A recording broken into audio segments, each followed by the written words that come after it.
My name is Teresa, and this story begins with a balloon. A single, half deflated, red balloon tied to the back of a kitchen chair. That was the only decoration at my 7th birthday party. It might sound small, but for me, that balloon became a symbol of being overlooked, of being less than, of living in the shadow of someone who always seemed to shine brighter. I grew up in a middle class neighborhood in Boston, Massachusetts. Our house was a white colonial with blue shutters, the kind of place that looked picture perfect in family photos. My dad, Jonathan, worked as an accountant, steady and precise, always in his pressed shirts. My mom, Linda, was an elementary school teacher, warm and organized, the kind of woman who remembered everyone's birthdays at school, except somehow she often forgot the details of mine. And then there was my older sister, Amelia. She had my mom's glowing smile and my dad's sharp wit, and from as far back as I can remember, she was the family's star. Before I take you deeper into this journey, the highs, the heartbreaks, and the way I turned years of being overlooked into a life no one could ignore, let me pause for a second. If you've ever felt invisible in your own family, if you've ever had a moment where you realized you were the afterthought, I want you to do two things. Hit that like and subscribe, because this story is only getting started. And I promise you, by the end, you'll see how being underestimated can be the greatest gift of all. I remember her 7th birthday like it was yesterday. The backyard transformed into a carnival, a clown making balloon animals, a rented bounce house with kids' laughter echoing into the summer sky, and a towering cake decorated in pink frosting with Amelia's name shining in edible glitter. 30 kids from school, neighbors, family friends, everyone came. It was the kind of birthday party kids dream about. And then, 1 year later, it was my turn. I was 7 now, just like Amelia had been. I had already picked out the invitations, pastel cards with tiny ice cream cones printed across the border. I had talked about it for weeks, told my classmates there would be skating, pizza, and music. I was so excited. But 3 days before the party, my mom sat me down at the kitchen table. I can still remember the pattern of the tablecloth, little faded strawberries. She spoke softly, like she was breaking bad news. Teresa, sweetheart, we need to keep things simple this year.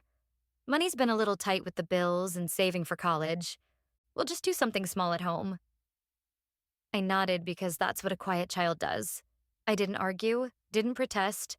I just swallowed the disappointment and said, okay. Then I picked up the phone and called each of my friends, one by one, to cancel.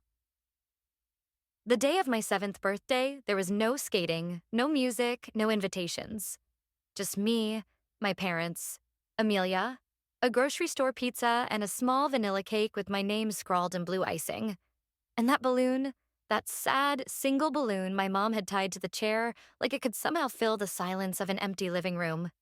Amelia sat across from me that night, talking about her upcoming soccer game, the one my parents were already excited about.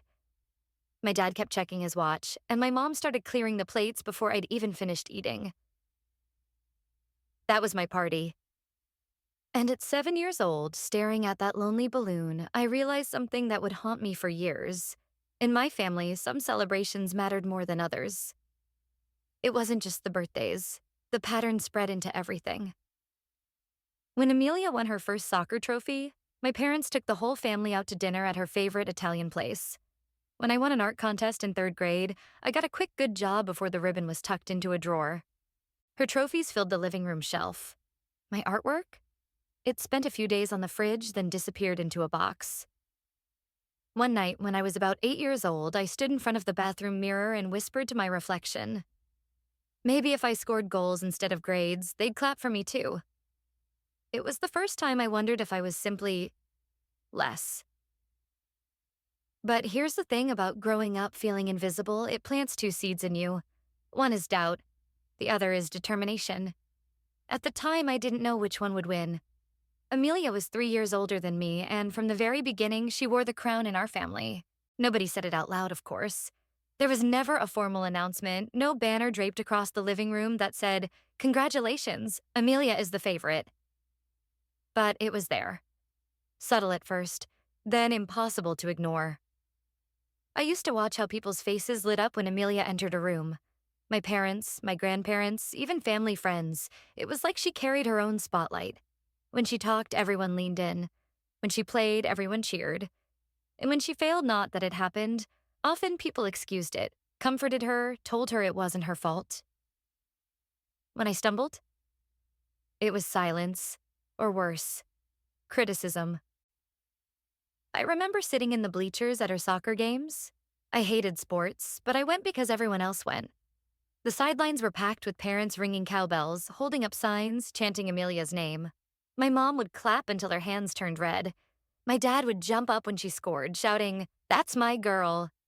I sat there, clapping politely, trying not to notice that no one had ever cheered for me that way. Later, when Amelia would bring home her trophies, my mom dusted off a spot on the mantel and placed them there like holy relics. Our living room slowly transformed into a shrine to her accomplishments, soccer medals, photos of her holding certificates, newspaper clippings from her school team's wins. I wanted so badly for something of mine to make it onto that shelf.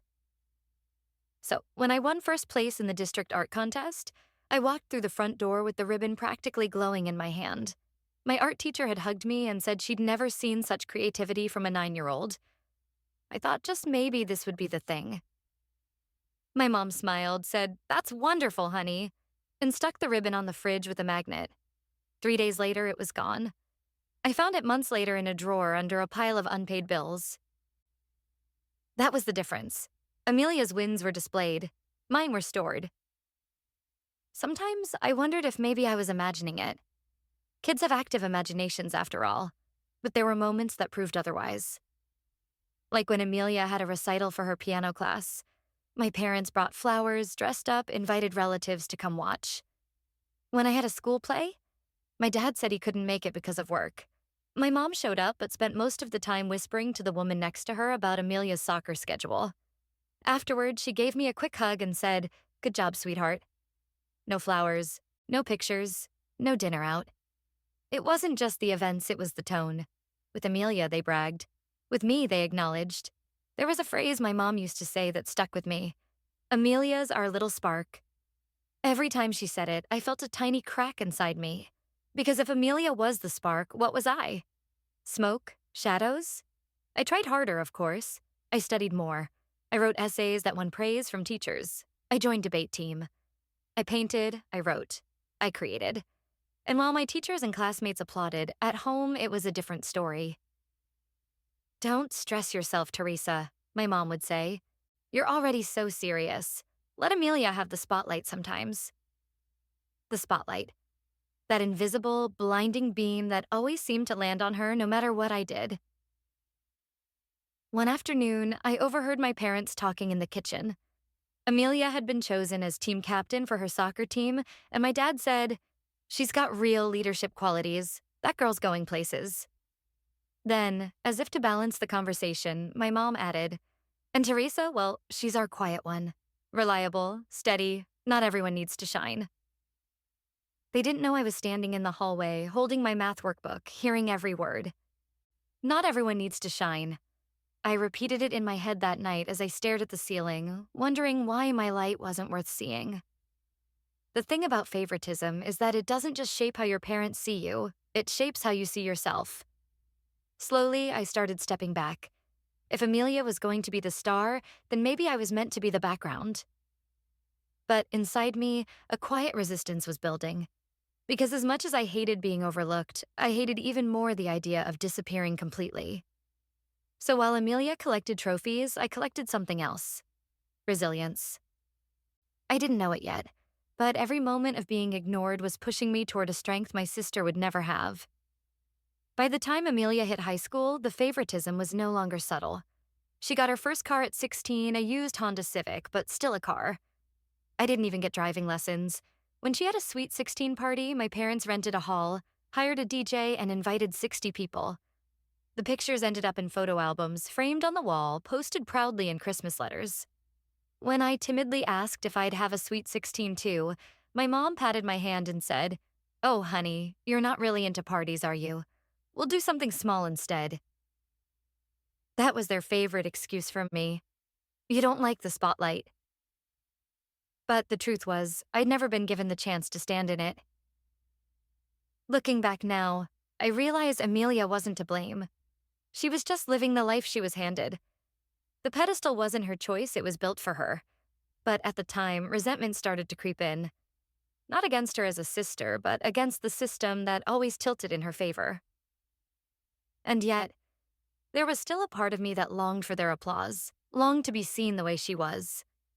Because no matter how many ribbons I earned, no matter how many as I got, nothing seemed to change. And I started to wonder, if Amelia was the golden child, then what was I? I was 10 years old when I learned what disappointment really tasted like. It wasn't the kind of disappointment you feel when you drop your ice cream cone or when your favorite show gets canceled. No, this was heavier. This was the kind that pressed down on your chest and whispered, "You're not worth it." For weeks leading up to my birthday, I had been buzzing with excitement.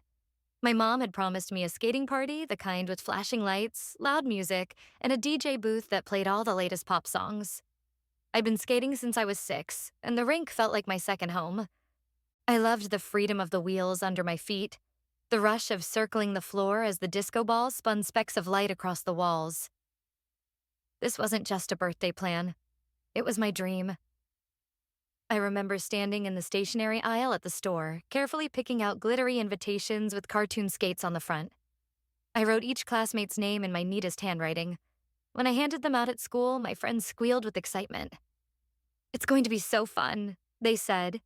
And for once, I felt like maybe, just maybe, my birthday would matter too.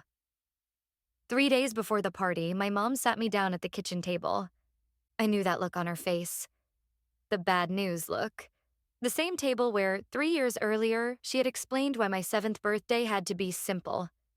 She cleared her throat and said, "Sweetheart, I'm so sorry, but we're going to have to cancel the skating party." I froze. Cancel? Why? Her words came out rehearsed, like she'd been preparing them. "We've had some unexpected expenses. Things are tight right now.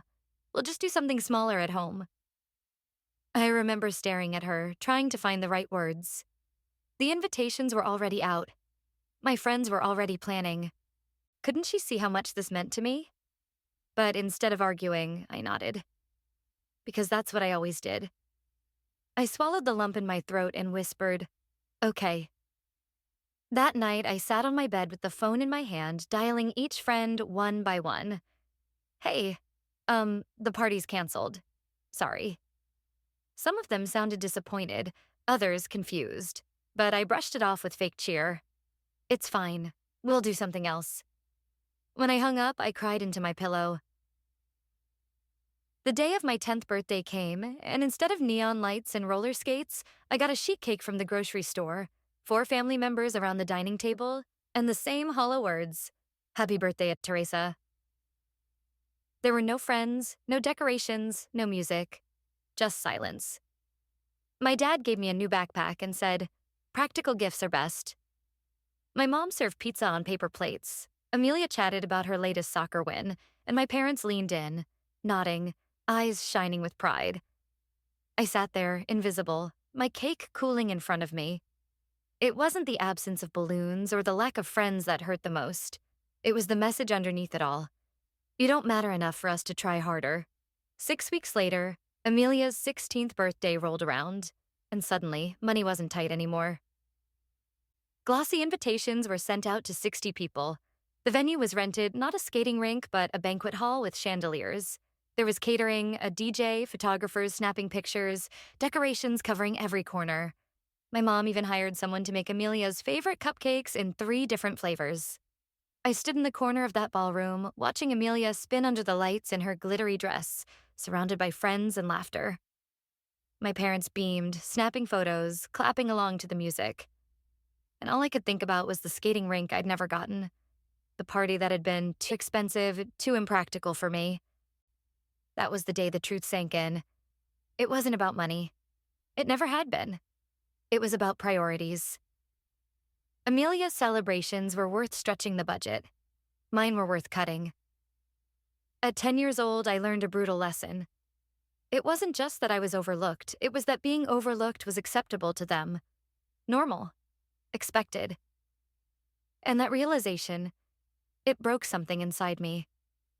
but it also lit something, a tiny spark of anger, of resolve, of hunger. Because deep down, I began to promise myself, one day I'll give myself the party no one else ever gave me. I didn't know it then, but that vow would carry me through years of being invisible. It would push me to build a life so undeniable they'd have no choice but to see it.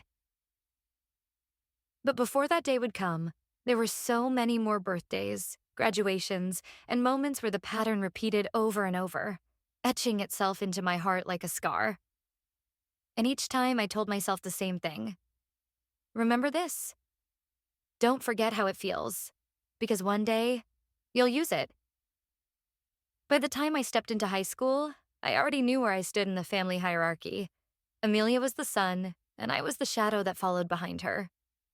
Still, I thought maybe, just maybe, things would be different now.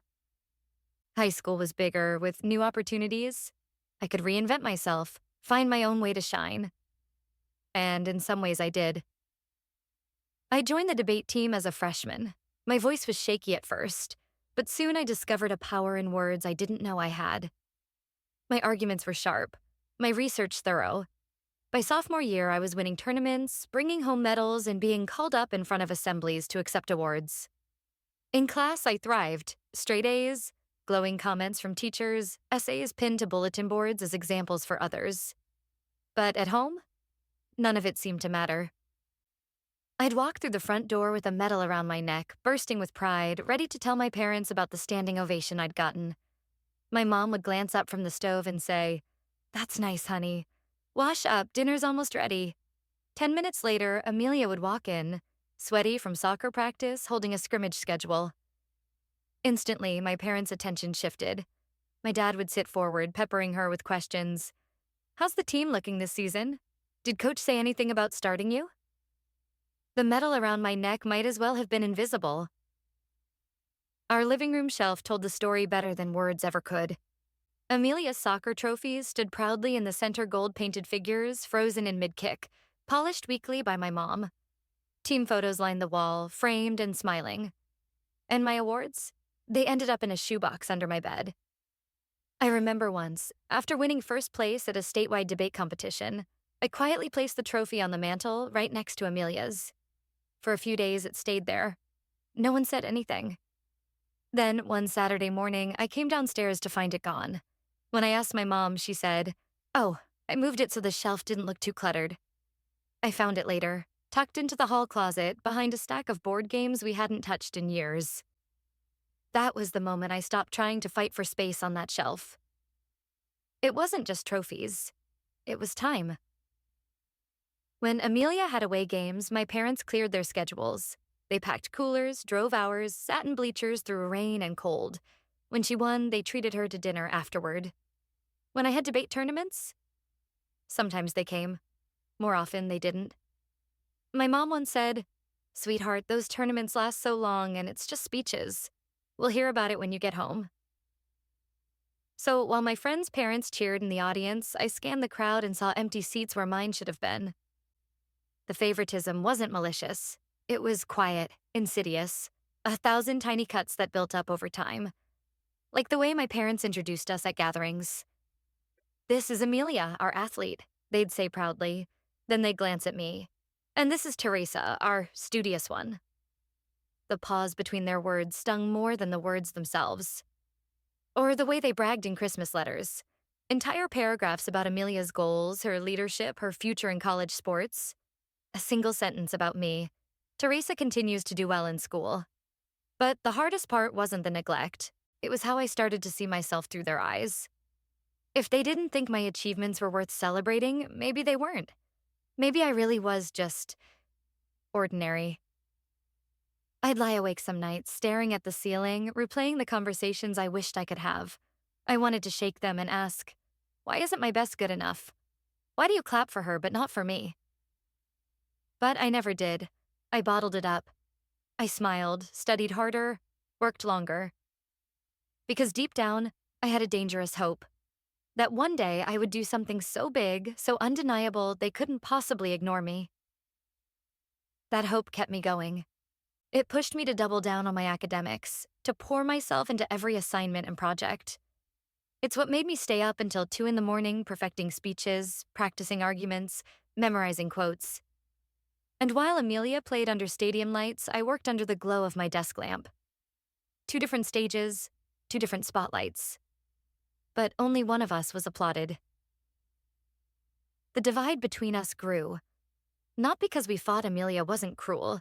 She loved me in her way, asked about my tournaments, even offered to quiz me on my debate cards. But she didn't understand. She couldn't. How could she, when she'd never known what it was like to be invisible? I didn't resent her. Not exactly. But I envied her. Envied the way her wins were celebrated and her failures cushioned, while mine passed unnoticed. It's a strange thing, growing up in the same house but living in 2 different worlds. Looking back, high school was where the favoritism carved itself into my identity. It whispered that I wasn't the star. It told me my role was to be reliable, quiet, steady. But what my parents didn't realize was that shadows grow. They stretch, and sometimes they swallow the room whole. And though I didn't know it then, the years of being overlooked were setting me up for something greater than a shelf full of trophies. Because while Amelia's spotlight was blinding, mine was simmering, building a fire no one saw coming.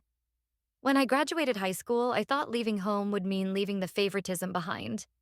College felt like freedom, a blank canvas, a fresh start. No more living in Amelia's shadow. No more coming home to shelves lined with her trophies while mine sat in shoeboxes. I thought, this is it, my chance to finally be seen for me. And in some ways it was. I chose a university 2 hours away, far enough to create space, close enough that my parents could still visit. My first semester, I threw myself into everything: clubs, classes, late-night study groups. For the first time, I felt like people noticed me. Professors praised my essays, calling them beyond your years. My debate coach pushed me to compete at a national level. Friends came to me for advice, calling me the reliable one.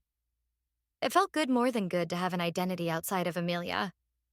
But home had a way of pulling me back into old patterns. Every weekend I visited, it was the same script.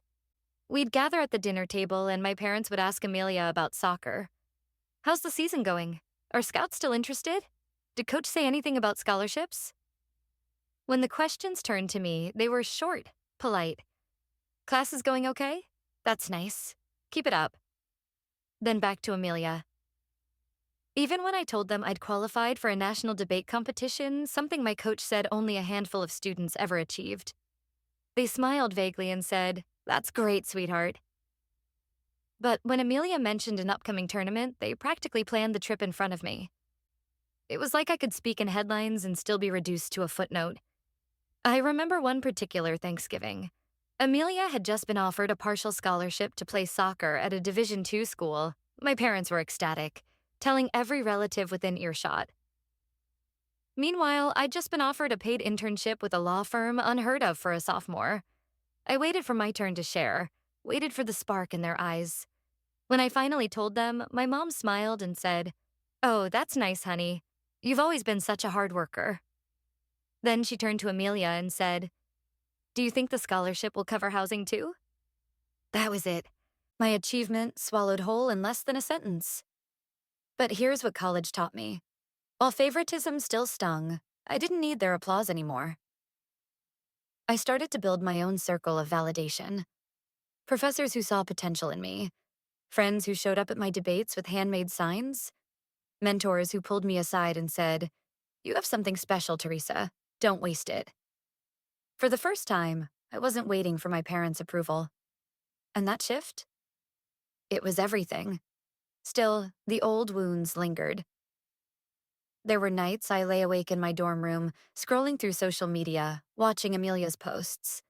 Her team celebrating another win. My parents in the stands, holding banners, smiling so wide their cheeks looked sore. And I wondered, why not me? Why couldn't they cheer like that for me? Why did my victories feel like whispers while hers echoed like thunder? No matter how much independence I gained, that question never fully left me. By senior year, I'd accomplished more than I ever dreamed. Captain of the debate team, internships lined up, a job offer waiting for me before I even walked across the graduation stage. The night before graduation, I sat on my bed, staring at the gown hanging on the door. I thought about all the hours I'd poured into getting here, the tears, the sleepless nights, the quiet determination that no one ever clapped for. And then I thought about the empty seats at my tournaments, about the ribbon shoved into a drawer, about the skating party that never happened. I whispered to myself, "You did this. You made it, with or without them." Graduation day came, and as I walked across the stage to accept my diploma, I scanned the crowd. I spotted them, my parents, Amelia, clapping politely. No banners, no cowbells, no standing ovation. Just the bare minimum. But for once, it didn't crush me. Because I realized something important. Their applause was no longer the measure of my worth. I didn't need their shelf, their spotlight, or their bragging rights. I had built something of my own. And though I didn't know it yet, the independence I was forging would lead me to something far greater than I'd ever imagined. A life where I didn't just survive the shadows, I built a light of my own. Graduating from college was supposed to feel like crossing a finish line.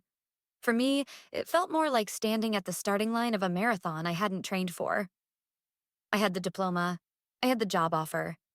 I even had a small apartment with peeling paint and drafty windows, but it was mine. Independence tasted bittersweet, like coffee left too long in the pot. While my classmates were posting pictures of their new cars, new apartments, and celebrations with their families, I was learning how to stretch a paycheck. My first job at the law firm barely covered rent and groceries. I clipped coupons, shopped at thrift stores, and learned how to make pasta stretch across 3 meals. But I was proud, because every bill I paid, every meal I cooked, every late night I survived it, was mine. No one handed it to me. No one clapped either, but I was building something brick by brick. Meanwhile, Amelia's spotlight hadn't dimmed. By then, she had taken her soccer scholarship and turned it into a story my parents loved to retell. Even after college, when she didn't go pro, she landed a coaching job at a private high school. And of course, my parents saw her as a hero. "She's inspiring the next generation," my dad would say proudly. "Those kids look up to her." Every phone call home turned into an Amelia update. Her team's latest win, the award she got from the school board, the article about her in the local paper. When they asked about me, it was almost an afterthought. "Work going okay? That's good. Stay steady, Teresa." Stay steady. That was their version of praise for me. I didn't mind being steady, but steady didn't pay much, not at first. I remember one month when I had to choose between fixing my car or paying my electric bill. I lit candles at night and told myself it was cozy, even though the reality was cold dinners and shivering under blankets. I never told my parents. What was the point? They were too busy bragging about Amelia's coaching achievements to notice my silence. And maybe that was what hurt the most. Not that they favored her, but that they didn't even see me struggling. Still, I pushed forward. Every promotion I earned, every raise I fought for, every milestone I celebrated alone. Sometimes with a cheap bottle of wine in my tiny apartment, sometimes with takeout sushi from the corner shop. I told myself that one day I wouldn't be counting pennies. One day I'd have the kind of life that made the struggles worth it. And deep down, a quiet voice whispered, "And when that day comes, they'll see what they missed." It's strange how favoritism doesn't disappear just because you're older. Even in our 20s, Amelia's wins still seemed louder than mine. At family gatherings, my aunts and uncles would corner her, asking about her team, her players, her future. They'd nod politely at me and then turn back to Amelia like I was a filler character in the background of her story. I got used to being invisible. Or at least, I told myself I did. But every time I scrolled past her photos on social media, her smiling with her players, my parents beaming beside her, caption after caption celebrating her, that old ache stirred. And with it, the promise I'd made to myself at 10 years old. One day I'll give myself the life no one else gave me. My turning point came in the most unexpected way. I was 24, sitting in the break room at work, eating a peanut butter sandwich because payday was still a week away. One of the senior partners walked in and asked me to help on a big case. That opportunity turned into long nights, endless research, and a mountain of pressure. But it also turned into something else, my first major recognition at the firm. When the case wrapped, the partner clapped me on the shoulder and said, "You've got grit, Teresa. Don't lose it." Those 5 words meant more than any applause I'd gotten in my life. Because for once, someone saw me. Not as steady, not as background, but as capable. That moment lit a fuse. I doubled down. I took on more cases, volunteered for the hard assignments, stayed later than anyone else. Slowly, painfully, my paycheck grew. My confidence grew with it. And though my parents barely noticed, though Amelia still stole the spotlight at family dinners, I knew something had shifted. I was no longer waiting for their approval. I was building my own stage. Looking back now, I see those years for what they were: the foundation. The years where I learned how to survive on grit alone. And while Amelia had cheers and banners, I had silence. But silence, I discovered, is fertile ground. Because in the quiet, I was planting seeds that would one day grow into a life so big, so undeniable that even my parents couldn't look away. By the time I hit my late 20s, the rhythm of my life had changed. Gone were the days of peanut butter sandwiches and candlelit cozy nights because I couldn't pay the electric bill. I wasn't rich yet, not even close, but for the first time in my life, I wasn't drowning. I could buy groceries without triple-checking my bank balance. I could go out with friends and order a second drink without guilt. I even bought myself a new couch, not a hand-me-down, not something dragged off the curb, but brand new, with tags still on it. It sounds small, but to me, it was monumental. Every time I sat on that couch, I thought, "You did this, Teresa. You made this happen." At work, my reputation was growing. I wasn't just the quiet, dependable one anymore. I was the associate who could handle tough cases, the one who stayed calm under pressure, the one who wouldn't back down even when the odds weren't in my favor. I earned promotions. My salary crept higher. People started noticing me in ways they never had before. One partner even told me, "You're going to make partner one day, Teresa. Mark my words." Those words became fuel. Because for so long, I'd been overlooked, invisible, and now here was someone saying I wasn't just enough, I was exceptional. Meanwhile, Amelia's life looked different. She was still coaching soccer, still living in the same town we'd grown up in. She had her players, her community, her routines, and she was good at what she did. Kids loved her, parents praised her, but for the first time, I noticed something. Her path wasn't moving upward anymore. It was steady, flat. She wasn't winning new awards. She wasn't being scouted for bigger roles. She had reached her plateau. But my parents? You wouldn't know it from listening to them. Every call was the same. Amelia's team just made the finals again. The paper might run another article on her. And then, almost as an afterthought, "Work going okay, Teresa?" I wanted to scream into the phone. More than okay. I'm climbing, I'm thriving, I'm making something of myself. But I never did. The divide between Amelia and me grew sharper at family gatherings. One Christmas, my parents gave her a framed newspaper clipping about her coaching. For me, they gave a sweater, 2 sizes too big, still with the clearance tag dangling from the sleeve. I smiled, thanked them, and folded it neatly. Inside, I felt the old ache but layered with something new. Not just pain, pride. Because while Amelia's praise came easy, mine was built on grit. On nights no one saw. On sacrifices no one clapped for. And that pride, even unspoken, began to outweigh the sting of their favoritism. My friends noticed the change in me before I did. "You carry yourself differently now," one said over brunch, "like you know where you're going." And she was right. For the first time, I wasn't just surviving, I was building momentum. I started taking small trips, nothing extravagant, but little weekend getaways to cities I'd never seen. I bought nicer clothes, not flashy, just pieces that made me feel confident. I even started saving for something bigger, though I didn't know what yet. Each step felt like reclaiming a piece of the girl who once sat at a table with a single balloon and wondered why she wasn't enough. But success didn't erase the hurt. I still remember one dinner at my parents' house when I mentioned I'd gotten a significant raise. I was proud it was more money than I ever thought I'd make at that age. My dad smiled briefly and said, "Good, good. You've always been responsible." Then Amelia chimed in about a soccer tournament she was organizing, and the conversation shifted instantly, leaving my raise forgotten in the air. I sat there, pushing peas around my plate, thinking, it doesn't matter what I do. To them, it will never shine the same way. And yet I also thought, but I don't need them to see it. I see it. That realization was the beginning of a quiet transformation. I stopped waiting for their applause. I stopped measuring myself by their reactions. Instead, I poured everything into building the life I wanted, a life where my worth wasn't conditional. The girl who once whispered in the mirror, maybe if I scored goals, they'd clap for me too, was gone.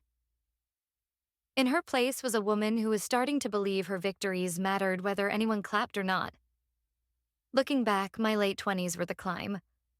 Every late night at the office, every trip I saved up for, every little luxury I allowed myself, they weren't just moments. They were steps on the ladder. And though Amelia's spotlight still shone in my parents' eyes, I could feel something shifting beneath the surface. Because shadows, after all, don't stay still forever. Sometimes they stretch, they grow. And sometimes they become the only thing left when the light fades. It started with a picture.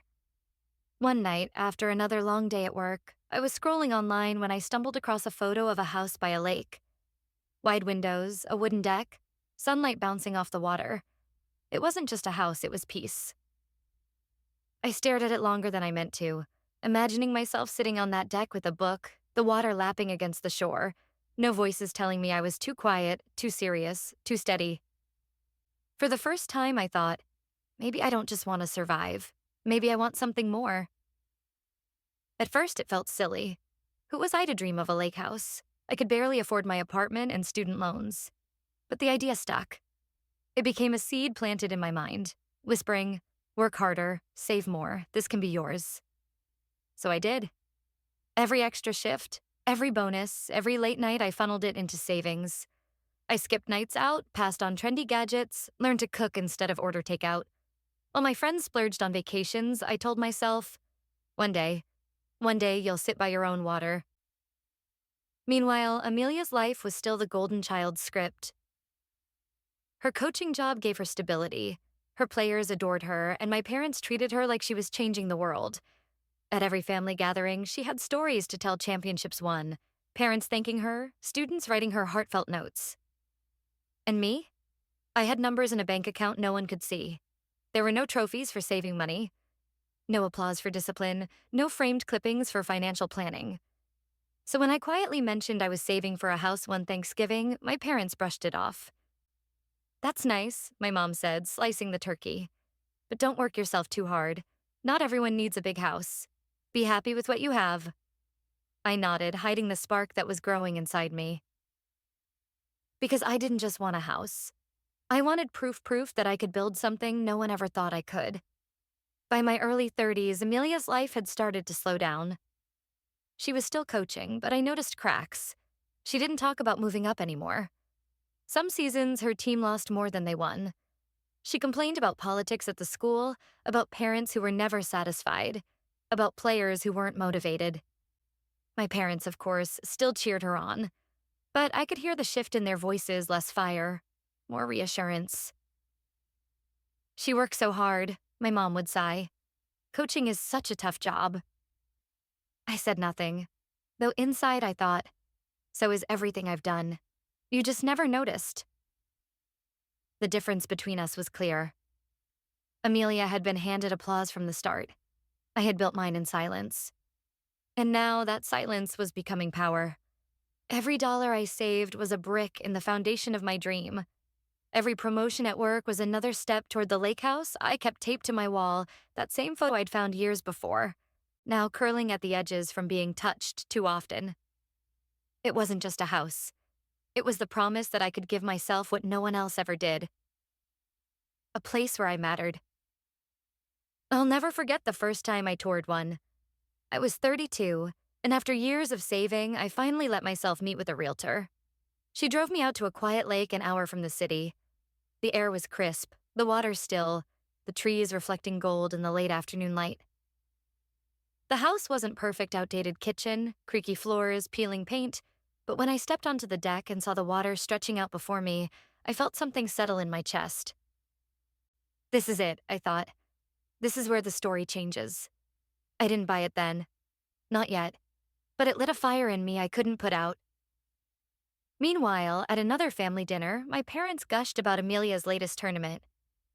I listened, nodding, smiling politely, but my mind was far away on that lake, that deck, that dream.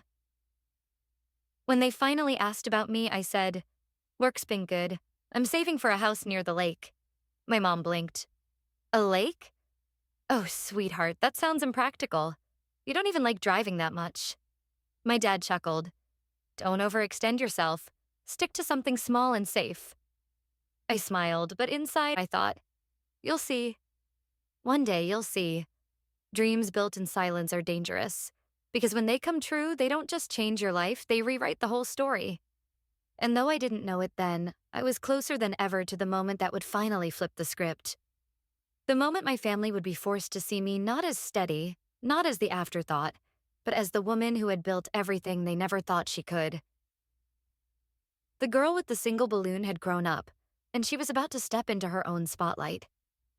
The day I signed the papers, it didn't feel real.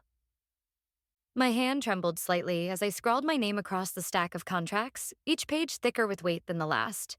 The realtor slid the keys across the table, smiling politely. "Congratulations, homeowner." I stared at the silver key resting in my palm. For years, it had only been a picture taped to my wall. A dream. A whisper in my chest. And now, it was solid. Cold. Real. I drove to the house that afternoon, my car stuffed with cleaning supplies and nothing else. When I stepped onto the deck, the lake spread before me like a mirror, the water calm and endless. I took a deep breath, the kind that fills you from the inside out, and whispered to the water, "You're mine." The house itself was a mess. The wallpaper was peeling, the carpet smelled of mildew, the kitchen tiles were cracked. But to me, every flaw was a promise, a canvas waiting for me to paint my life onto it. I didn't have contractors or decorators. I had buckets of paint, secondhand furniture, and grit. Weekends became workdays. I sanded floors until my hands blistered. I painted walls until my arms ached. I slept on an air mattress for months, waking up sore but smiling. Each brushstroke, each nail hammered was proof. I wasn't just buying a house. I was building the life I had promised myself at 10 years old, when I sat in the shadow of my sister's balloon-filled party. My parents didn't understand at first. When I told them I'd bought a lake house, there was a long silence on the phone. Finally, my mom said, "Why so far away? That's a lot to manage." My dad chuckled nervously. "You're always so practical, Teresa. Are you sure this isn't too much?" But beneath their words, I could hear something else: disbelief, maybe even discomfort. Because for the first time, I had done something bigger than Amelia. And they didn't know how to process it. Amelia's reaction was sharper. When she visited for the first time, she stood on the deck, her arms crossed. "It's nice," she said flatly, though her eyes darted around, taking in every detail. I could see it, the flicker of envy, quickly buried beneath her practiced smile. She'd always been the one with the spotlight, the applause, the admiration. But now, here I was, standing taller in front of something she didn't have. And I didn't need applause to know. I had shifted the story. The lake house became my sanctuary. After long weeks at work, I'd drive out and sit on the deck, listening to the water. Sometimes I'd bring friends, filling the house with laughter and music. Other times, I'd sit alone, a glass of wine in hand, and let the silence wrap around me like a blanket. Silence that was no longer loneliness, but peace. For the first time, I wasn't chasing my parents' approval. I wasn't trying to outshine Amelia. I was simply living in the home I had built for myself. But as the house grew more beautiful, the floors gleaming, the walls fresh, the furniture sturdy, so did the tension at home. Family dinners shifted. Conversations about Amelia's coaching victories grew thinner, replaced with awkward questions about my house. Must be expensive to maintain, my dad would say. So far from everything, my mom would add. It wasn't praise, it wasn't pride, it was doubt. And I realized it wasn't that they couldn't see my success. It was that they didn't know how to love me when I didn't fit into the box they'd built for me. The box labeled steady, quiet, responsible, but never extraordinary. I stopped needing them to fit me into that box. Because every morning when I opened my eyes to sunlight spilling across the lake, I knew who I was. Not the forgotten child, not the background character, not the steady one, but the woman who had taken scraps of neglect and turned them into something unshakable. There's a photo from that time I keep framed in the living room. It's not glamorous. My hair is messy, my jeans are splattered with paint, and I'm holding a hammer with both hands. But I'm grinning, wide, unfiltered, free. Because in that moment, I wasn't waiting for balloons or applause. I had given myself something better. A life no one could take away. That lake house wasn't just wood and nails. It was redemption. It was proof. It was the place where the girl with a single balloon finally grew into a woman who didn't need anyone to clap because she had built her own standing ovation. It started with a phone call. I was at the lake house unpacking groceries when my mother's voice burst through the line, giddy with excitement. Amelia's engaged. She didn't even say hello. No preamble, no breath. Just 3 words that carried the weight of a spotlight turning away from me once again. I congratulated her, of course. I smiled into the phone, though no one could see it, and said all the right things. That's wonderful news. I'm so happy for her. But the moment I hung up, I sat at my kitchen table in silence, hands still on the paper bags, eyes staring at nothing, because I knew what was coming. Within weeks, the planning consumed everything. My parents called daily, gushing about dresses, venues, guest lists. Every conversation circled back to Amelia's wedding like a planet orbiting its sun. And then came the blow. One Sunday dinner, Amelia announced it with a bright smile. We've decided to have the wedding at the lake, by the house. It's perfect, the view, the deck, the water at sunset. Everyone will love it. Silence crashed over me. My lake house. My sanctuary. My years of savings, of sweat, of sacrifice, turned into her stage. I tried to keep my face calm, but inside it felt like a storm. My parents clapped their hands together, delighted. Oh, that's brilliant. The photos will be stunning. Amelia beamed, her fiancé's arm around her, glowing in her golden spotlight as always. And me? I was invisible again. The house I had built with blistered hands and stubborn will was now just another backdrop for Amelia's story. That night, I sat on the deck long after everyone had gone home. The lake rippled in the moonlight, calm and indifferent, as tears slipped down my cheeks. How could they not see? Didn't they understand what this house meant? To me, it wasn't just walls and windows. It was years of being overlooked, years of swallowing disappointment, years of saving every penny, all distilled into a home that whispered, "You matter, Teresa. You did this." And now they wanted to drape it in flowers and tulle, to let Amelia walk its halls as if she had earned it, as if she had built it, as if it belonged to her. I didn't say no immediately. At first, I tried to reason with myself. Maybe it was just a venue. Maybe it didn't erase what I'd built. Maybe letting Amelia use it would prove I was bigger, kinder, stronger. But every time I imagined it, her in a white dress on my deck, my parents glowing with pride as if it was her triumph, not mine, something twisted in my chest. It wasn't just about the wedding. It was about a lifetime of being overshadowed. And I knew, if I let this happen, it would be the final erasure of me. The confrontation came a week later. Amelia stopped by the lake house to go over logistics. She walked through my living room as if she owned it, pointing at corners, imagining where tables and flowers could go. I followed her quietly, my fists clenched at my sides. Finally, I said, "Amelia, this house isn't a venue. It's my home."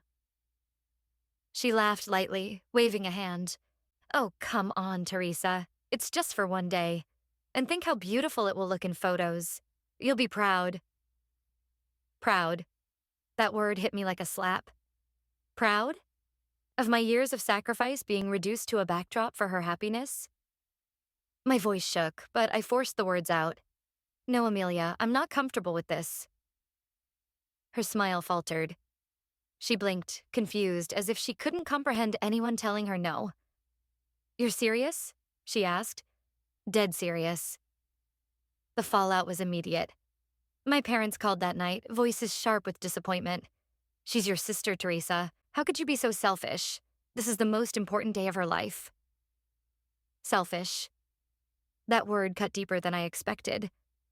Because wasn't it selfish to take the one thing I had built, the one space that was mine, and demand it for her spotlight?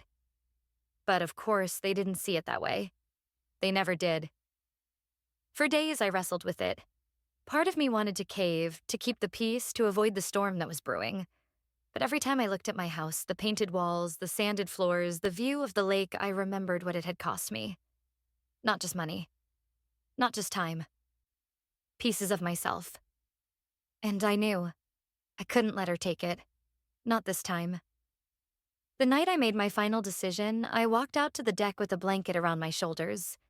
The air was cold, the stars sharp above me. For years, I had bent myself into silence, into invisibility, into steady reliability.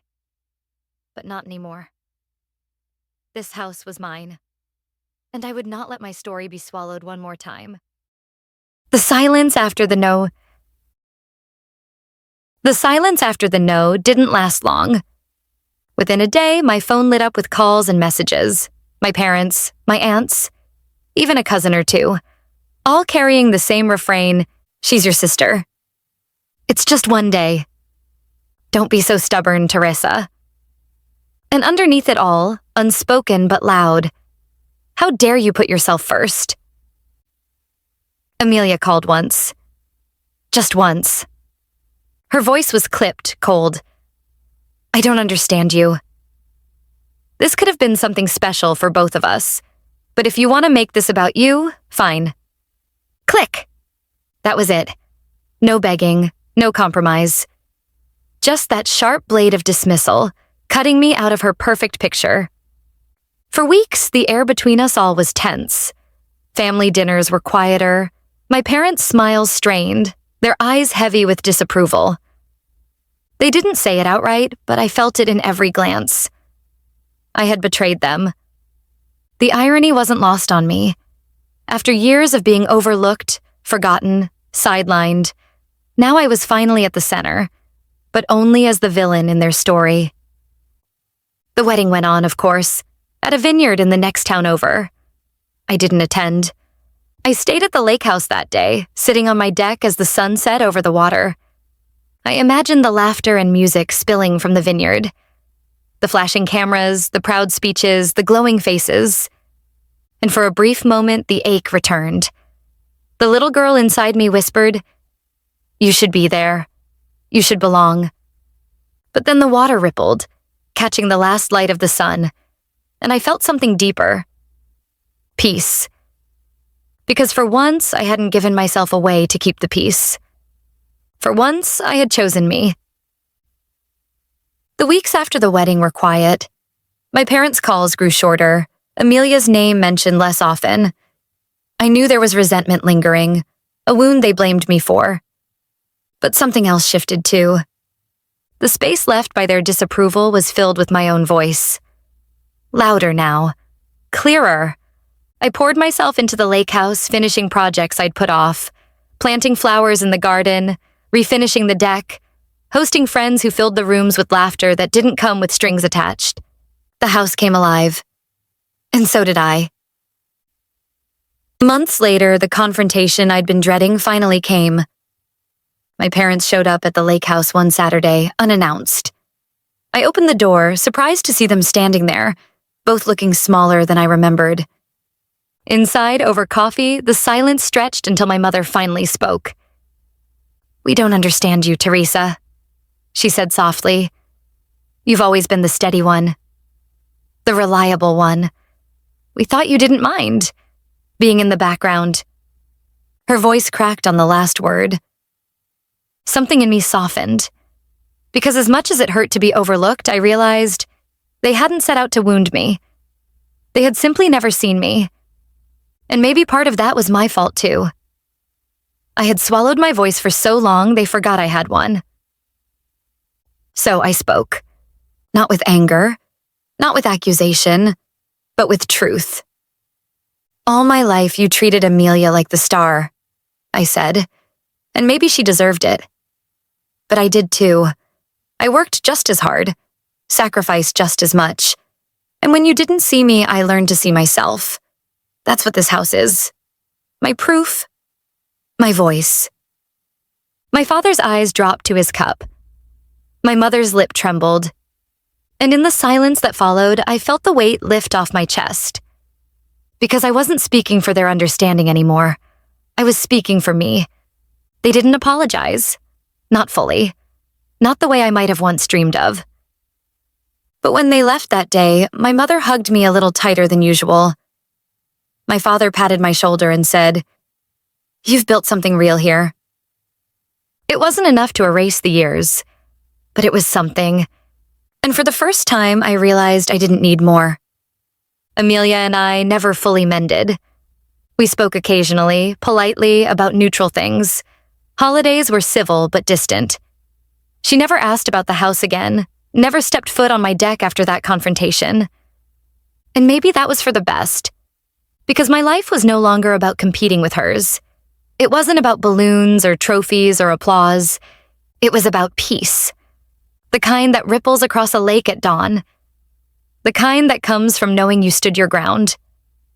The kind that whispers, "You are enough. You always were." Years later, when friends visited the Lakehouse, they'd often pause on the deck, looking out at the water. "You're lucky," they'd say, "to live here, to have this." I'd smile, sipping my wine, and think, luck had nothing to do with it. It was grit. It was years of silence turned into strength. It was the courage to finally say no. This wasn't luck. It was the life I built when no one else believed I could.